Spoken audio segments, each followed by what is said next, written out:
Hey there, fellow taxpayers. Welcome back to another exciting episode of Oscalo's Tips. Today, we're diving into the exhilarating world of adding money to your CIPC account. Buckle up because this is going to be a wild ride of financial freedom. So first things first, why on earth would you need to put money into your CIPC account? Well, grab your popcorn because we've got a list that's more thrilling than a roller coaster ride. You can submit your own annual returns for your business. And guess what? That requires payment. The amount depends on the annual turnover of the company. Cha-ching! You can register your own business on CIPC e-services. But hold on, you'll need funds to reserve a name, register, and download your official disclosure. Superhero cape not included, unfortunately. You can change the name of your company. Who knew renaming a company could be so mysterious?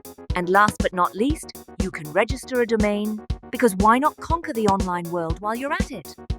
Now, to add money to your CIPC account, you need to be the ultimate code breaker. No, not really, but you do need to find your customer code. This code is like the secret passphrase to your financial fortress. It's the username you use to log into the CIPC e-services site. If you don't have an account, fear not. We've got a guide on how to create one. Check out our video where we explain it all. Once you've identified your customer code, write it down. This is your golden ticket, your reference number for making payments to CIPC. It's a 6-character code made up of alphabetical letters. Spell it right, or your funds might go on a mysterious journey to Neverland. Now the fun part, the grand EFT adventure. Get ready to embark on a financial quest to transfer money into CIPC's bank account. Here are the coordinates for your treasure hunt.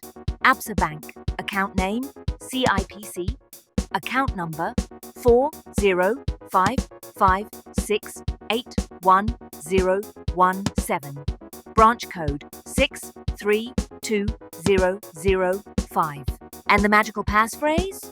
Your 6-character customer code. Once you've cast the spell and made the payment, the funds will reflect in 1 to 2 days. It's like magic but with numbers. And there you have it, folks, the epic journey of adding money to your CIPC account. If you enjoyed this financial adventure, don't forget to hit that like button, subscribe for more tips, and share with your fellow financial wizards. Until next time, stay financially fabulous and may your refunds be ever in your favor. See you on the next episode.